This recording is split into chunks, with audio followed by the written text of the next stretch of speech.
هەندێک کەس مانا بە مرۆڤ بوون دەبەخشن و ژیانیش جوانتر دەکەن. با یادی سری سورەیا ئەندەر هەرگیز لەبیر نەکرێت. ڕەجەب تەیب ئەردۆغان دەڵێت کورد چی دەوێت لە تورکیا؟ ئەوە نییە بە ئاسانی دەتوانن ببنە سەرۆک کۆمار، دەتوانن ببنە وەزیر، پارلەمانتار، سەرۆک شارەوانی و چی ئیتر پێم ناڵێن ئێوە چیتان دەوێت، دەتوانن وەک تورکێک هەر شتێک بکەن کە حەزی لێ دەکەن.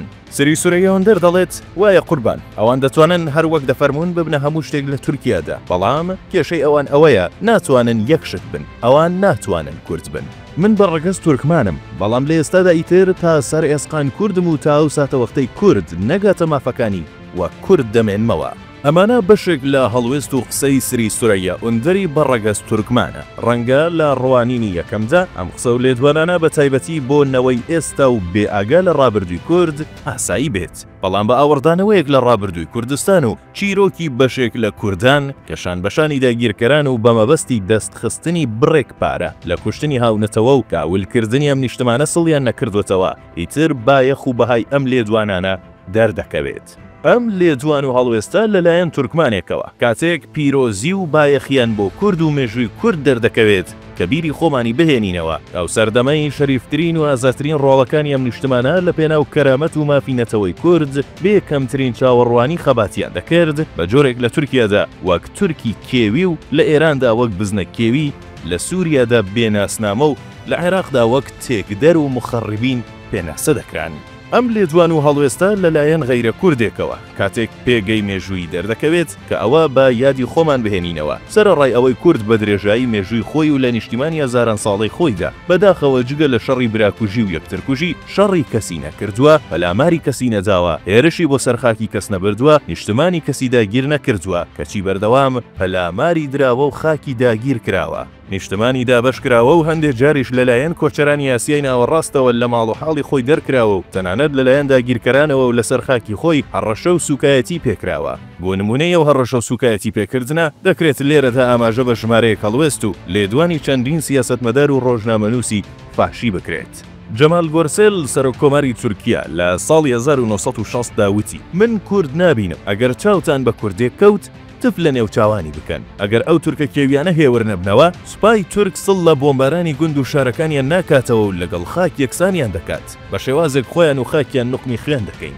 بۆزکۆت وەزیری دادیش وتی دۆست و دوژمن دەبێت ئەمە بزانێت، ئاغا و سەروەریە وڵاتە تەنیا تورکە، ئەو کەسانەی خوێنی پیرۆزی تورک لە دەمارەکانیاندا نیە، تەنیا یەک ڕێگایان هەیە، ئەویش خزمەتکردنی تورکە.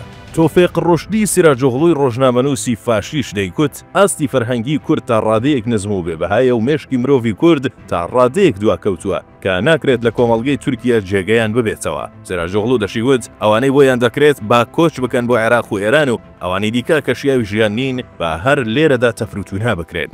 بەڕەچاوکردنی بەشێک لە چیرۆکی ڕابردوو بە تایبەت هەڵوێست و لێدوانی ژمارەیەک سیاسەتمەدار و بەراوردکردنیان لەگەڵم لێدوانەی سری سورەیا ئەندەر هەروەها کەسانی وەک ئیسماعیل بێشکچی ئیتر بایەخ و بەهایان بۆ کورد دەردەکەوێت. بۆ کورد گرنگە ڕێگە نەدات قەت یادی ئەم مرۆڤە شەریفانە لە یاد بکرێن و هەڵوێستەکانیان وەک بەشێکی زێڕین لە مێژووی خەباتی کورد بنووسێتەوە. سری سورەیا ئەندەر لە ساڵی 1962 لە شاری ئادیەمانی باکووری کوردستان و لە بنەماڵەیەکی بەڕەگەز تورکمان لەدایک بووە. لە تەمەنی 8 ساڵاندا باوکی لە دەست دەدات، بەڵام سەرمایەی باوکی واتە ڕێباز و کتێبەکانی بۆی بە میرات دەمێننەوە و بەرەو ئەندێشەی چەپ و دادگەری هانی دەدات. هەر لەمە ڕاستەیەدا لە سەردەمی گەنجیدا پەیوەندی بە چەندین ڕێکخراوەی چەپەوە دەکات، تەنانەت لە تەمەنی 14 ساڵاندا دەچێتە گوندی ئامارە واتە زێدی عەبدوڵڵا ئۆجەلان و لەگەڵیدا سەردانی چەندین کەسایەتی سەر بە ڕەوتی چەپ دەکات.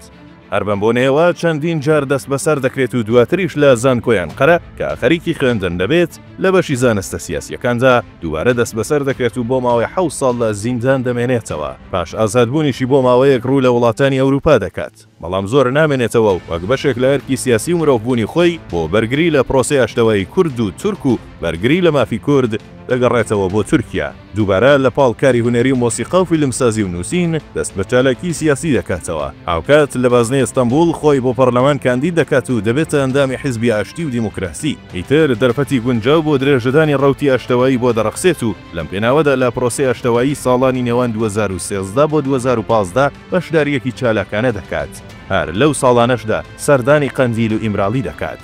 ئۆندار لەم پرۆسەیەدا وەک بەشێک لە ئەرک و ئامانجی پیرۆزی خۆی ماندوو نابێت و 10 ساڵ پاش ئەم هەوڵانە و لە ساڵی 2025 و پاش مەرگی لە ناکاوی توانی بە سەردانی بۆ ئیمراڵی و دانوستان لەگەڵ بەرپرسانی تورکیا ئەم پرۆسەیە بە ئەنجام بگەێنێت.